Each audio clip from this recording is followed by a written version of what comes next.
After the oxidation, we will introduce the source and drain implantation. If we look at the code, here we started our source and drain implantation after the oxidation step. Okay, so first we have to deposit the oxide material, and we deposit it as isotopically, and at a rate of 10 10 nanometer.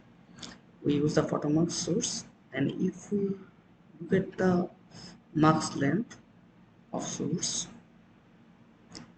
here, you can see that the left one is started from 450 nanometer and the right one is 800 nanometer. If you look at our proposed device, you can see that, so it should be, the figure should be in this criteria. It is 450 and here it is 800 nanometer. Okay, this material. And similarly, we defined our drain marks here, which is started in the left 751 nanometer and right 999 nanometer. So it is in this location. Okay. So in a similar manner, we implanted source and drain in this section. We use arsenic as our doping material, and at an energy of 50 kiloelectric volt, we declare tilt equals to 7 and rotation equals to 0 degree. And in a similar fashion, we declare the drain implantation. And after drain implantation, we have to remove the photoresist. That's why EC photoresist code is used. And then the deposited oxide material need to be etched. We deposit for 10 nanometer, we etch, and value like here the value is 50 nanometer to reduce the 50, not 50 nanometer, 150 nanometer to ease the upper surface. Okay, that's why a huge a big number 150 nanometer is etching, oxide etching is happening here.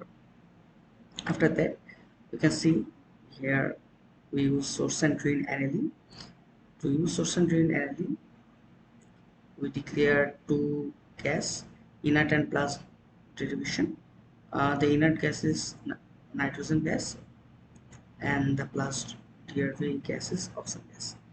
And here also a nitrogen gas is here. The unit is liter per minute. And then here we declare the temperature ramp. Okay. After that, body annealing is done in a similar way. Okay. For meshing, we set the grid, set the normal dot code ratio dot 2d equals to 10, and set dot min dot normal dot size equals to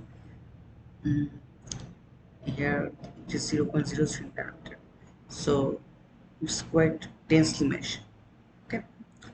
After that, we declare the deposit metal.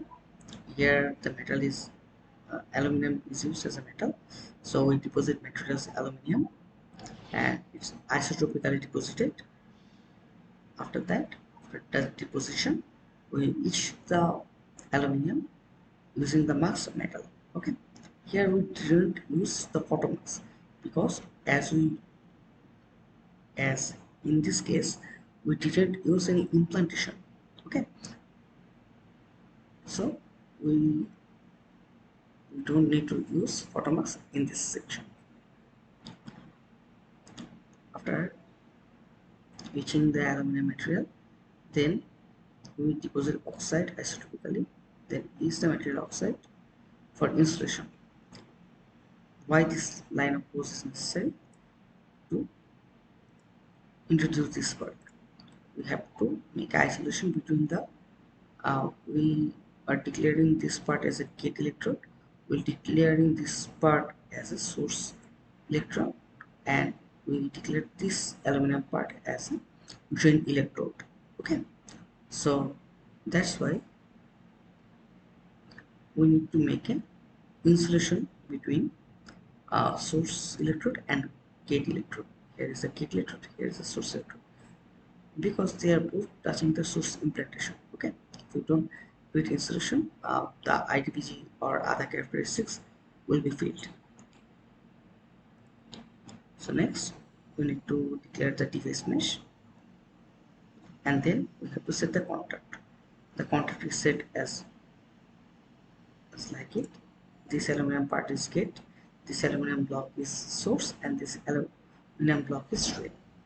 And under there, the substrate is declared. Okay. And lastly, we save this device as an fps.ttf file. If we look at our device, it's come out something like this. Okay. So here is the compensated region, here is the drift region, this is the body region, and it is also the another part of the body, and here is the substrate region.